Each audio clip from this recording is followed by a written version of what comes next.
ভয়াবহ সংকট দেখা দিয়েছে ডিমের বাজারে। একসাথে দুটির বেশি ডিম কিনতে পারছেন না মার্কিনিরা। দেশটির অধিকাংশ দোকানে নোটিশ ঝুলিয়ে দেওয়া হয়েছে, চাহিদা ও সরবরাহ কম থাকায় একসঙ্গেই দুটির বেশি ডিম কিনতে পারবেন না। এ সংকটের জন্য বার্ড ফ্লু মহামারীকে দায়ী করা হচ্ছে। 2022 সাল থেকে এই ভাইরাস যুক্তরাষ্ট্রের পোল্ট্রি শিল্পের ব্যাপক ক্ষতি করেছে। এ পর্যন্ত দেশটিতে 15.5 কোটির বেশি মুরগি মারা গেছে, যার ফলে ডিমের সংকট দেখা দিয়েছে। দাম বেড়েছে অসহনীয় মাত্রায়। বিবিসির প্রতিবেদনে বলা হয়েছে, গত বছর থেকে যুক্তরাষ্ট্রের ডিমের দাম প্রায় 65% বেড়েছে। আশঙ্কা করা হচ্ছে চলতি বছরে আরও 41% বাড়তে পারে।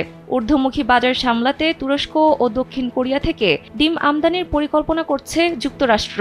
যমুনা ইলেকট্রনিক্স ঈদে ডাবল খুশি অফার সিজন 3, যে কোনো পণ্য কিনলেই পাচ্ছেন নিশ্চিত ঈদ উপহার। এছাড়া অন্যান্য দেশের সঙ্গেও ডিম আমদানির বিষয়ে আলোচনা চলছে বলে জানিয়েছে দেশটির কৃষি মন্ত্রণালয়।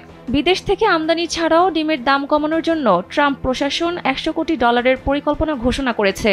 এই পরিকল্পনার আওতায় খামারে ফ্লু জাতীয় রোগ বা বায়োসিকিউরিটি ব্যবস্থা জোরদার করতে $500 মিলিয়ন, ভ্যাকসিন গবেষণা ও উন্নয়নে $100 মিলিয়ন এবং কৃষকদের আর্থিক সহায়তায় $400 মিলিয়ন ব্যয় করা হবে।